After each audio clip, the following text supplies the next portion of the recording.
We'll go ahead and move on to our next item, which is 6.13, consideration of an ordinance amending Article 8 of Chapter 18 of the Lake County Code to implement a low-value property tax exemption. Treasurer, tax collector, auditor, controller, and county clerk and assessor are here to present. Go ahead. All right, I'll lead off. Patrick Sullivan, Treasurer Tax Collector. This is the proposed low-value ordinance. There was a previous board item where this was raised with your board that we would be returning with it. All three of our offices have coordinated on this effort. This ordinance is essentially the same type of ordinance you'll see in the other counties. I believe there's still 7 counties that don't have one at this time. But same kind of language. Our proposed ordinance is restricted to real property, secured property tax. Other counties include the unsecured role. There's more on here. But at this point, ours is limited to real property that's worth $5,000 or less. I included some of the stats that you had previously seen about how these properties represent over 22% of our inventory. It's, I think, approximately 13,500 parcels. So it's an enormous amount of work. And I think the primary driver, all three of our offices are impacted in different ways, but it's the delinquencies. It's the cost associated with the delinquencies and the fact that these types of parcels have a much higher delinquency rate. It's approximately 5 times or 6 times higher than the rest of the county.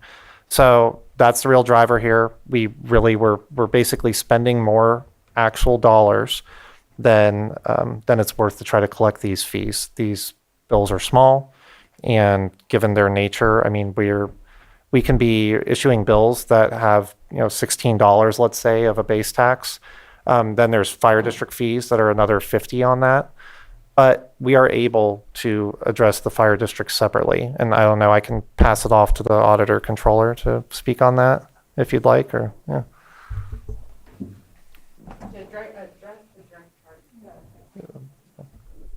There you go. Regarding the direct charges, we worked with Megabyte, the tax collection system, and the fire districts, and we found a way to allow the fire districts to continue to put their direct charges on $0 bills.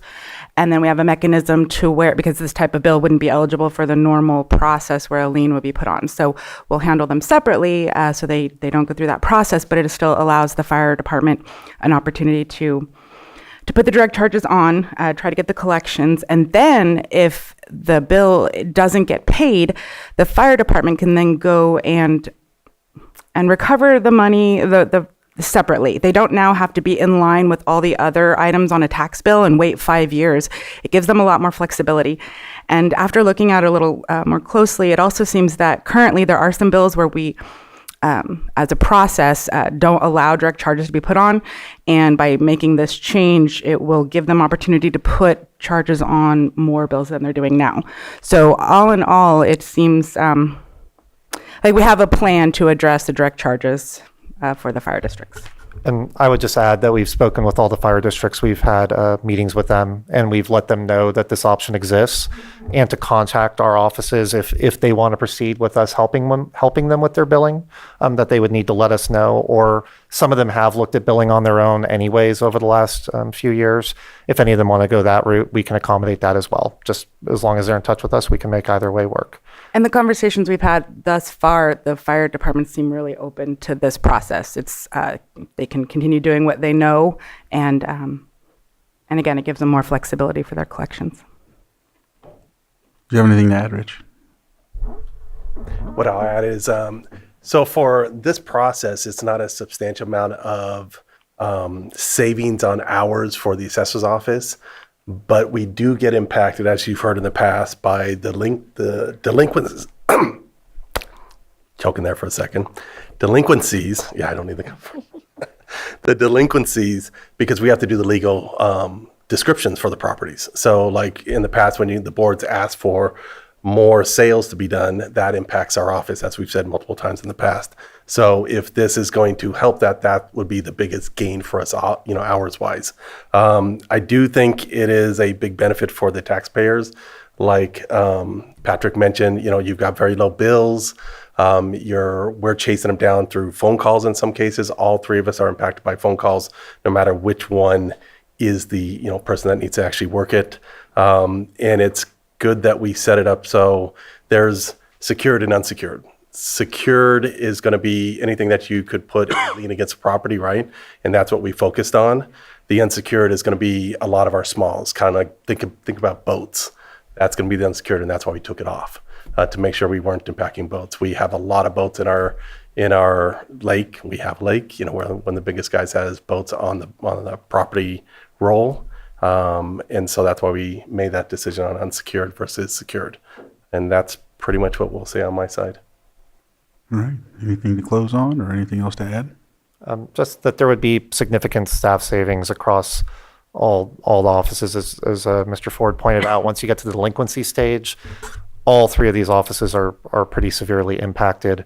We don't have staff dedicated to this, so we are pulling them from their other duties, which really costs us, pretty dearly. It can be an enormous amount of staff time, and I can say for my office, unfortunately, a lot of the deadlines with the property tax system line up with the payment deadlines. So often we're working on the tax sale at our busiest times of year. So it's demanding. This gets us back to a workload that's actually still higher than normal compared to other counties. We still have per cap more of these types of sales, even if this ordinance goes through, but it brings it to a far more manageable level. So that's our pitch. All right. Go ahead, Vice Chair. I know we talked yesterday about this. Is there an estimated number of what, say, if we weren't to go forward on this, or what's the impact number-wise in dollar amounts to the county to deal with these without having a low-value ordinance? So if right now, if you look at the most recent set of data we have, the 1% base tax that's charged to these type of bills for properties under 5,000 would bring in $246,000. That's at least what we bill out. We really only collect about 160 because the delinquency rates are so high. So that would represent a loss of about 160,000 in a given year. But that's split across all the different districts, other public agencies.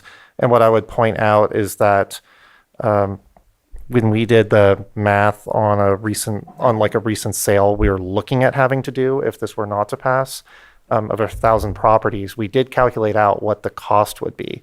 And I can kick that over to Ms. Martinez. All right, Liz. So doing the calculations, if we had to do a sale again of 1,000 parcels, we're looking at approximately $425,000 that we probably would not recuperate. We're not going to get any of that back because everything is a deficit, because these properties have no value. We've offered them before, and so the likelihood of us recouping any of that money is minimal. Thank you. And we're talking, and we would have to have probably a sale every year of 1,000 for probably the next decade. So that's 425,000 per year.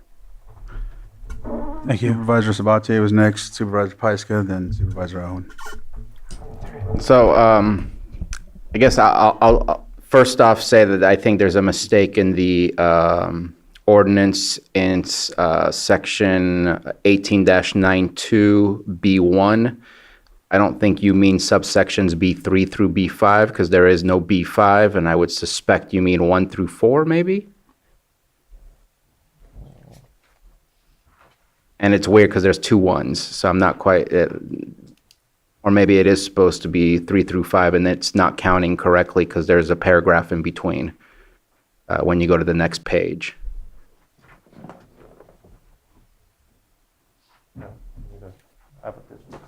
I just don't know where B3 and B through B5 is. And I apologize for that. I think that's because originally we were looking at including unsecured, and so those sections were slightly altered. So just in case we move forward, I just wanted to mention that. I don't know what needs to be done to that. I believe it's a reference to 1 through 4.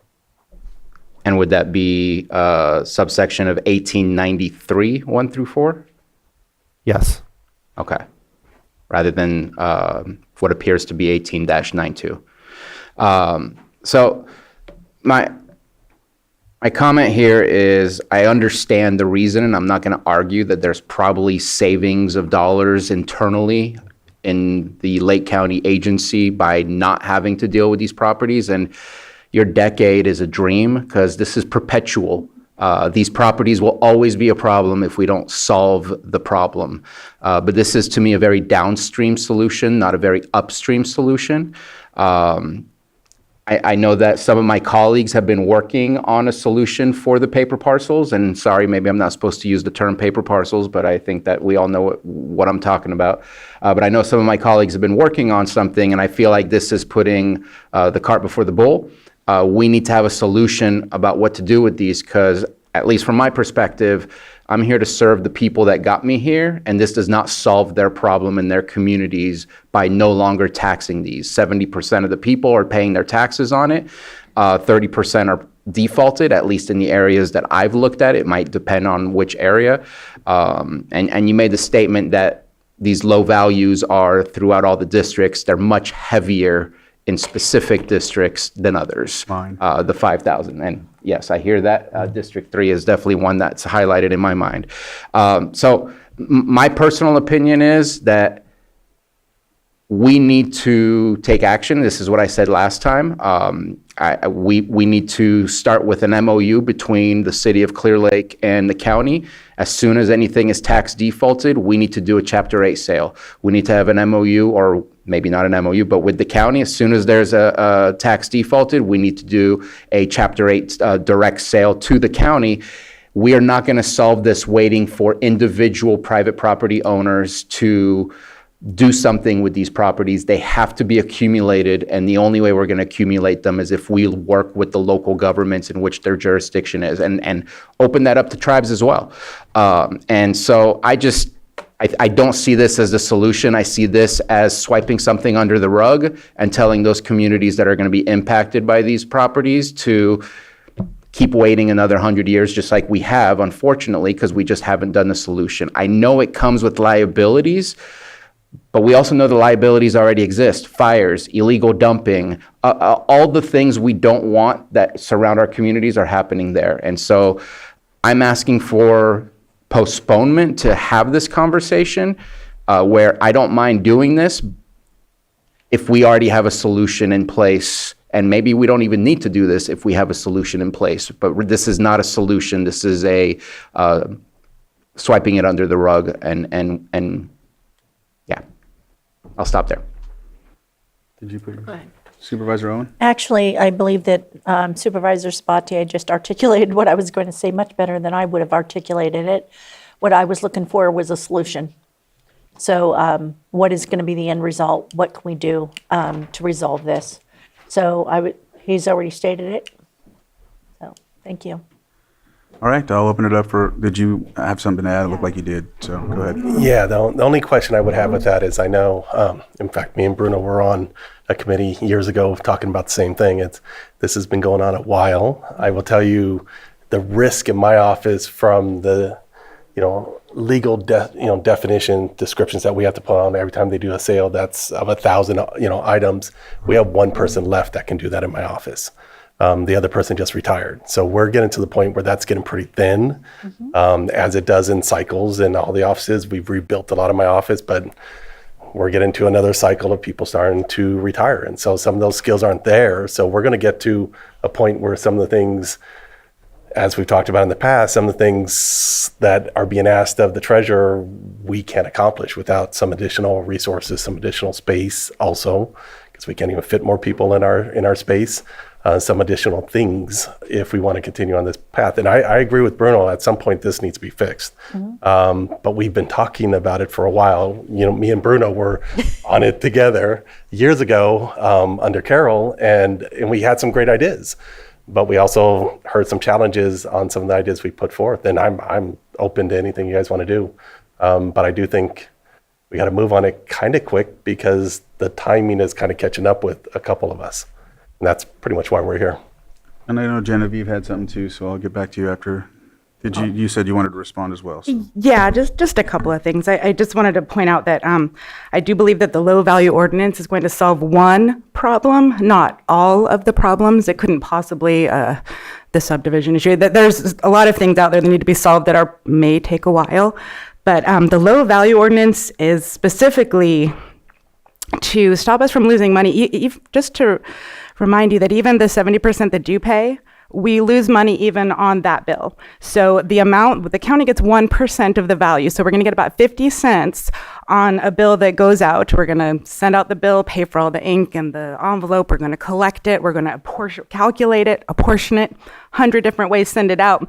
So for every bill that is paid that would be removed with this ordinance, we lose money. So that is something to keep in mind. I do believe this is solving a problem for us.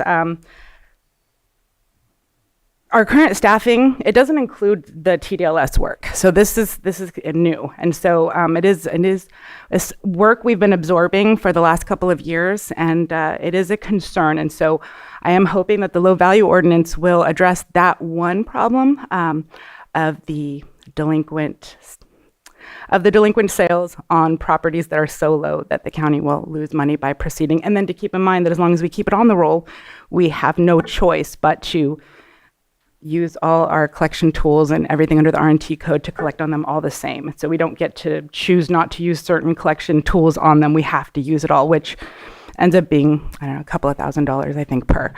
And again, we're losing money on those. So I really want to make sure that we all understand that. Just to clarify, and we've talked about this in the past, what Genevieve just said, which was 50 cents, is the full 1%. As you guys know from the past, Stephen Carter, it's not 50 cents. We get about 25 to 30 cents on the dollar. What is it? 23. I usually say a quarter because it moves up and down. So that is not 50 cents. It's less than that pays for the services. And so that's kind of part of the problem is we're at the point where it's costing more. Yes, we have the paper lot scenario, but this is costing more in process without that paper lot even being involved with it. And so 50 cents is being generous. And so, so just think postage and we're Certified letter. we're cooked. Go ahead, Supervisor Sabatier. Of hours spent calculating the deficit, it was not even back. One, if it rolls into delinquencies, then the cost goes up substantially, and then that cooked comment goes worse. And so the kind of math never pays out, even if we're not touching the paper lots. And I know we're kind of trying to solve or do the best we can solving multiple things at one time. But that's the one thing I would kind of keep in mind is the reason other counties have this in place is because a lot of them don't have paper lots like we do. But they have the same problem cost-wise. And so we are down to 7 counties who don't have it. As Patrick said, we're one of the 7. And there's a reason why all the rest have it, all the 51 have it, is because it's the cost. And we could probably even work up more numbers for you guys that wise, but it gets expensive pretty quick. Supervisor Sabatier and then Supervisor Pyska. So I'll keep my comment positive. We have a change, and his name is Mr. Sullivan, who has already done a Chapter 8 sale, both with special districts and with the city of Clear Lake. I've never seen that before. Maybe before my time those were happening. Timing-wise, he seems to have some busy schedules around December and April, and we need to time it because these Chapter 8s also take time in order to get accomplished, and there's a large number of properties. It's not going to happen all at once, but we have to be able to move forward and take that first step and rip the Band-Aid, and we need to rip the Band-Aid because, again, long-term solution, not short-term solution. Supervisor Pyska. I just want to bring up the other ethical question of putting these lots out to auction that aren't usable and aren't buildable, and we have unsuspected buyers that buy them. And then how much of your time is dedicated to explaining to people over and over that they've made a poor investment? How much time do you want me to describe that? Briefly. A lot of time. Phone calls alone. Our average phone call, it probably takes, in our office alone, probably at least a half hour. So you saw earlier when we do an appeals, just for preparation of that appeal that we showed you is probably 12 to 20 hours. So most of our stuff is technical, just like the other 2 offices. When we explain stuff, it's math from start to finish, laws from start to finish. It's not easily explainable. It's probably half hour to 45 minutes, and we get a lot of phone calls as well as the other two offices. So yes, and that's not even calling out the working after you get off the phone call. So I'll open it up for public comment. Is there any on Zoom, by the way? All right.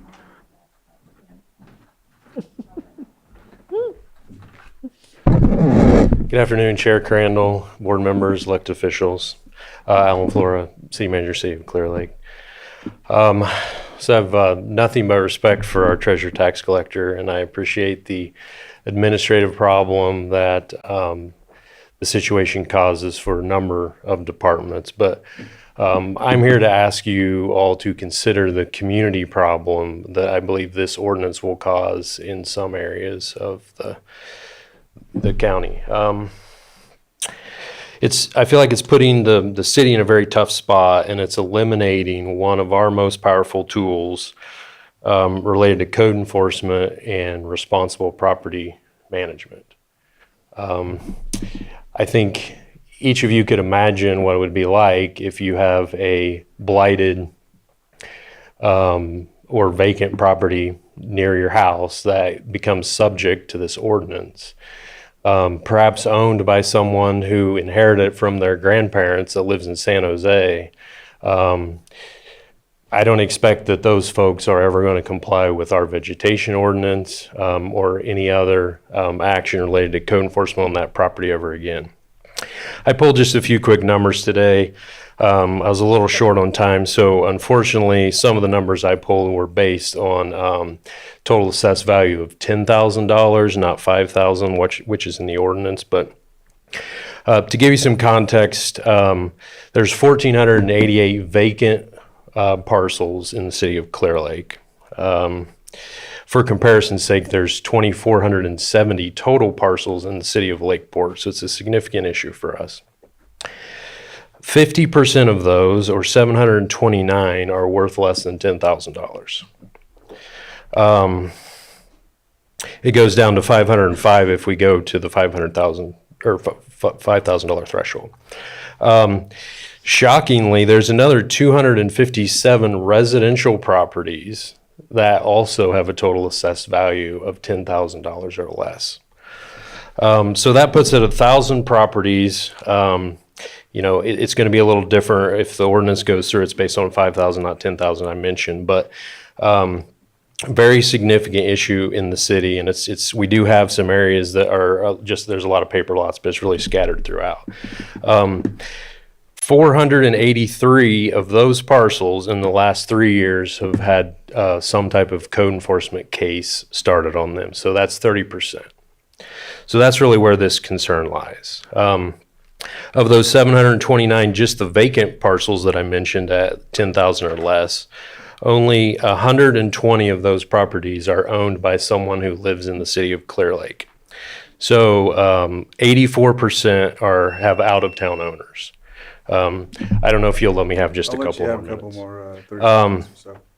So, that's the concern. I understand the administrative problem, but from a community perspective, I'm very concerned about how this ordinance is going to impact our ability to make continued improvements in an area that we all know is very blighted. And, we have a significant problem, but the paper lots and other things, probably worse issue in Chair Crandall's district in some areas of the North Shore.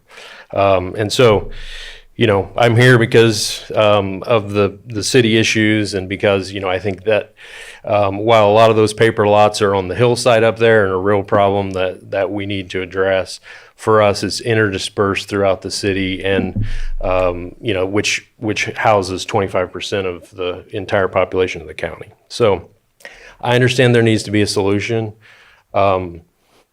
I am supportive of some of the ideas that Supervisor Sabatier mentioned. I just really hope you don't move forward today, because I feel like it's going to be very devastating. And at one point I understood that Chair Crandall and Supervisor Rasmussen were working on a committee related to some paper lot issues. I think some similar discussions that would tie in really well with that, and I would hope to have the opportunity to coordinate and discuss sort of a hybrid solution, perhaps moving forward. And, just to add on to the point, I appreciate that there were a number of discussions with the fire districts, but as taxing agencies, the cities, we're also going to be losing tax revenue from that. And I'm not as concerned about that small amount as I am our ability to put on direct charges on some of these properties and just deal with the code enforcement issues. So I feel like if we work together, we can find some solutions that I think will address all of the concerns that we have, and I hope that we have the opportunity to do that. Thank you. Alan, I think there's a question for you. Yeah, I have right a here. question. For the code enforcement issues, what's the recovery rate for the properties in the city? Because we know that there's already high defaults, and so are these properties that people are actually paying on, or are these just running up the bills? Well, I didn't run any analysis of that. I'd be happy to do so. I mean, there's certainly some of both. Our normal process now when we have code enforcement issues is to be fairly aggressive with administrative citations for a period of time. And in a lot of cases, I think we usually get around 65% compliance at some point on that. And then the next step when we don't have compliance is then to use those to put a lien on the property. And, people don't like having liens on their property, but it doesn't necessarily create compliance because, if I'm living in Prescott, Arizona, and I have this property up here, I don't really care if there's a lien on it or not if I'm not going to do anything with the property. So it's not a fail safe. I mean, we have, I guess this is getting beyond your question a little bit, but we have looked at actually being able to foreclose on some of the liens that we have because, a lien isn't 100% solution either, but I just feel like it's one of the key tools in our toolbox that we have. The threat of having a lien on your property, people don't like that. So I have a question then. So is there a way to still allow for liens if we're not taxing? So the liens, code enforcement liens, would still be able to be applied by each jurisdiction. But I think the difference, and Mr. Flora is correct in this, that they wouldn't be part of the tax, the secured roll Right. anymore. What I would say is that usually by the time one of these liens gets to the point where it's involved in an auction, the property is often underwater at that point because the lien, any bill that attaches grows at 18% interest per year. So plus the penalties on top of the tax bill, it's a pretty large amount. So a lot of our lien sales, and I can't speak for everything in Clear Lake, but a lot of our lien sales that we see where there was a code lien, it turns into a deficit sale where we just aren't recovering what's owed. We're having to drop the bid to get it moving. Okay.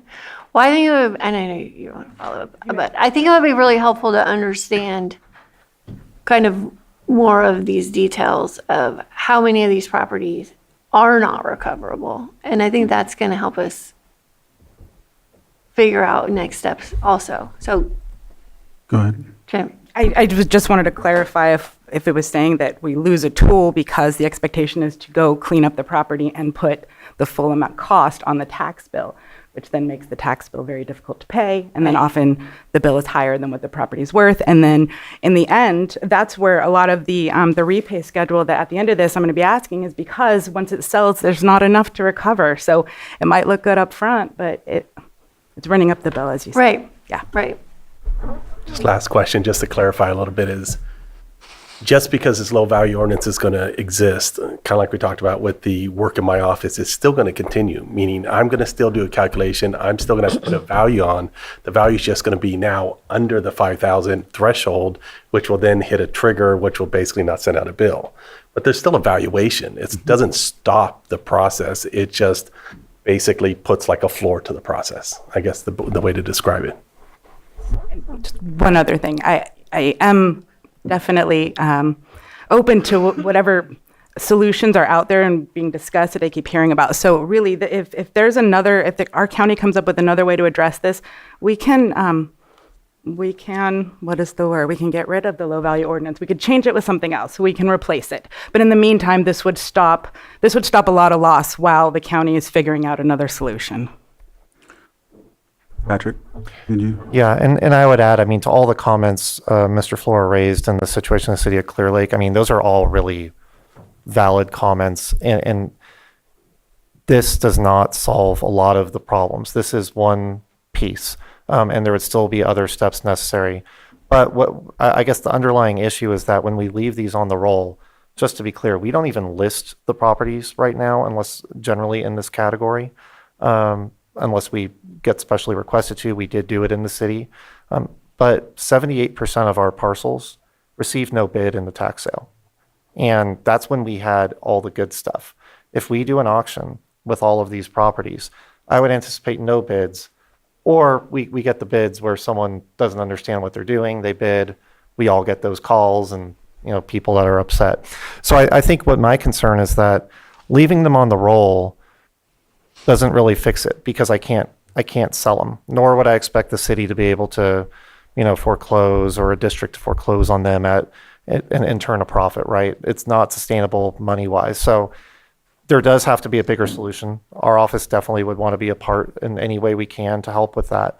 I would echo the same sentiment. If a solution's identified, we can always rescind this ordinance or amend it, do whatever we need to do.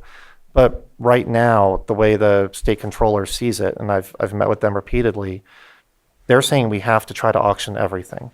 That's why you don't see unsecured on here. Because on unsecured, if there's a boat that's worth $200, I am not mandated to seize it, moor it, and auction it. I can look at that boat and say it's not worth our time. It's going to cost more to do this than the recovery. Unfortunately, on real property, the secured role, I'm not given that choice. The state's made it very clear that no matter what, I have to try to auction them.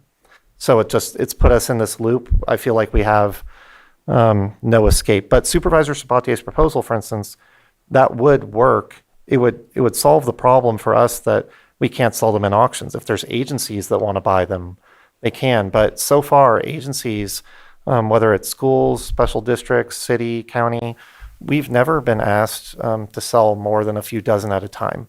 No agency has come forward and said, we can buy all of these, we can hold them, because the cost was too much. So that's part of what brought this forward. I think if agencies had come forward and said they could do that, you probably wouldn't see the three of us here today.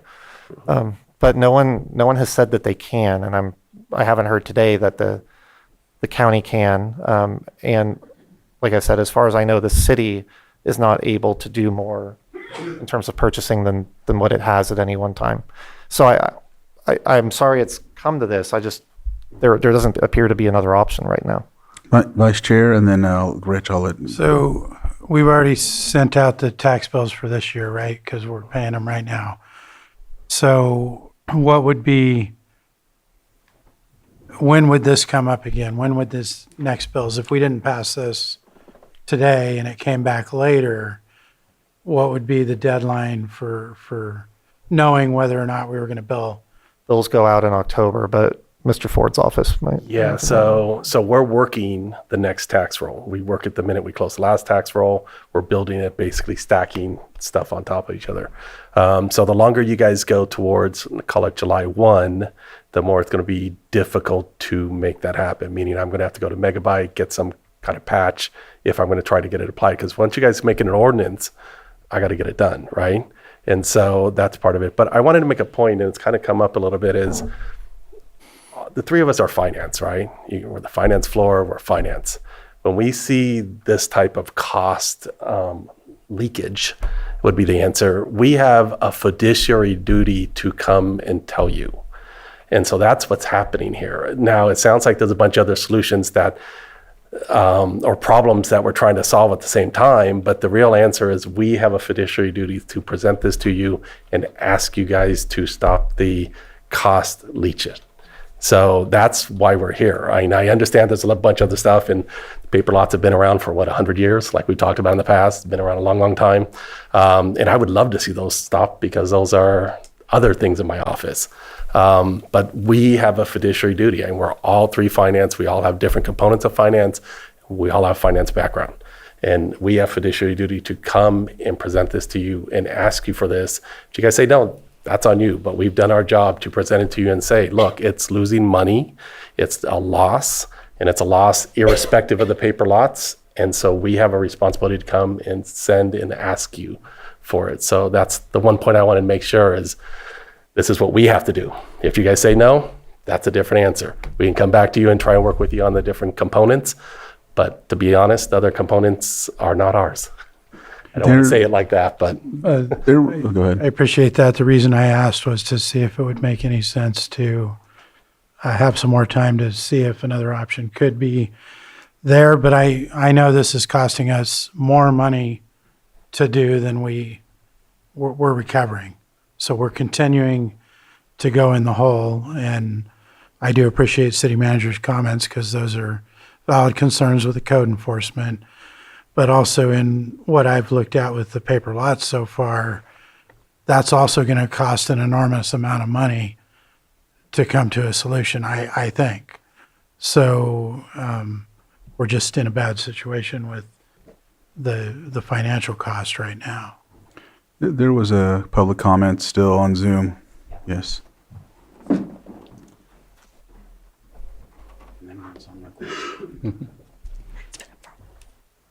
Thank you, Mr. Chair. Thank you, supervisors. I was just listening to this, and Mr. Sullivan had said many months ago he would be bringing this forward. I see this as an attempt to stop the bleeding. It's not an end-all solution, but it is a step in the right direction. As staff has mentioned, a 1% tax on $5,000 doesn't even cover the postage to send the bill out. As a resident in one of the largest fire districts and most underfunded ones, seeing this on the agenda, I was concerned about the fire district's ability to collect their fees. I want to say thank you to Mr. Sullivan for addressing that concern and for reaching out to the fire chiefs. I'm happy to hear that a process for them to collect their fees will remain in place. And thank you for bringing this forward. Any other public comment? I will close public comment. Supervisor Owen. Yeah, I had a question. If you're not sending out the bills, will the taxes still continue to acquire? No, so they just won't be taxed. That's correct. The properties under 5,000 will no longer accrue a tax liability as long as this ordinance is in effect. So they'll be tax-free. It would be tax-free. Okay, and then the second one, would that make it more difficult if there's a plan? I know when I first came on, I don't remember where I heard it or something, but they were talking about maybe putting some of these pieces, these paper subdivisions together to make larger lots to make it more valuable. Would it make it more difficult to acquire and make changes so that it can help the county and that they would be of some value? I think it could in some circumstances, but typically, no. No matter what happens here in most of these areas, it's a checkerboard. So on a given block, half of them are tax defaulted, half aren't. So if the county or an agency ultimately wanted to acquire the entire set of low-value lots in that area or lots, you'd probably have to use eminent domain. Frankly, I don't know of another way that you could get them all at once. But you are correct, it could limit the ability in some cases. And just to speak to that a little bit, we see the sales. There's some guys out there that sell this continually, and they'll go in and they'll sell it for a little bit, and then it seems to be that they contact the guy who bought it and said, "Do you want to sell it?" And they seem to kind of just go around and around. But as far as combining it, yeah, you'd almost have to be concentrated and say, I'm going to attack these 10 parcels at one time. And there are some code that you could probably merge them faster and easier, but you'd have to, if you do them all at one time, that would be probably pretty cost prohibitive. And that's what I was wondering is if it would actually tie our hands, if there was some projects that we looked at for some type of housing, whether it be veterans or whether it be of, low income, or even if it's for a park, if putting some of these together and creating something that could be beneficial, I just didn't know if that would hinder that thought process. Go ahead. Okay, well, one last comment for the Clear Lake City Manager. If there's an opportunity to add direct charges, if, say, this does get approved, what I want to propose is that we could do something similar that we're doing for the fire districts to allow you to go ahead and put charges on and send a bill out, and then it just wouldn't go through the lien process at the end of the year. We would reconcile it with you. Supervisor Sabatier, you put your pen up.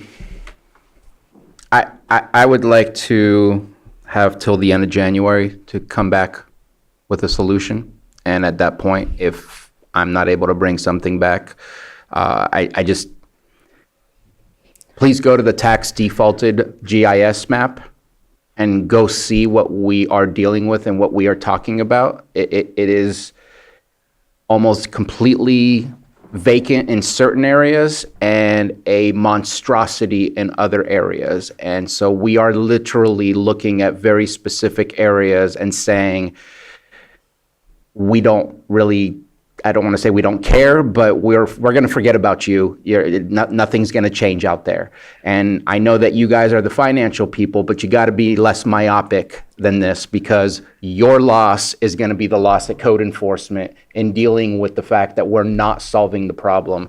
Look at what we're doing with the copter in the area that they're working on. They are doing excessive amount of work in those specific parcels right now, just like the city's doing excessive amount of work in those parcels. And it's difficult because when's the last time somebody surveyed out there to know which specific property we're actually looking at and talking about? So being able to actually put these liens on specific properties puts a certain risk on us that we may not even be doing the right cleanup in the right place and putting the lien on the right property. We have to be able to solve this problem. So I'm requesting, please give me till the end of January. This is not a solution. I do not want to see another tax sale with any of these properties on there. That's the worst in comparison to just sending out bills. And there's a way forward. So please provide me that time. So Pat and then Supervisor Pyska.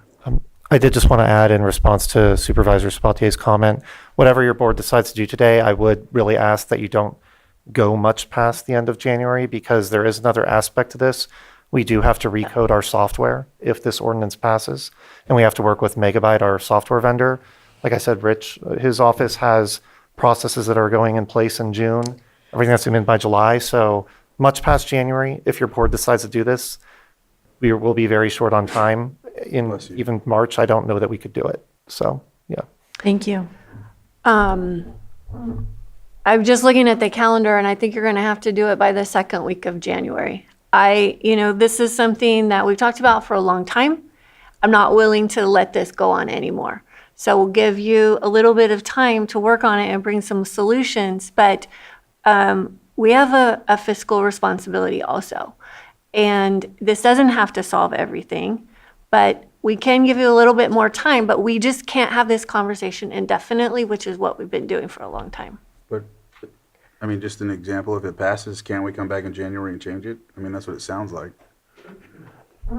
My understanding is you can change it at any time. The same Good, comment yeah. that Patrick just said, though, is we have kind of a cycle. So if there's a consideration that we put in place and you want to change it down the road, let's talk, make sure that we kind of cycle, because essentially, like we said, we're building the next year as we go. Right now, we're building it. And as we close the tax roll, it's basically July 1, roughly. And so once we get to that point, if we pass an ordinance before, that has to be in place when I run basically the whole process to build the tax roll. I mean, to be clear, I'll vote on this today. We just haven't heard from you. Vice Chair.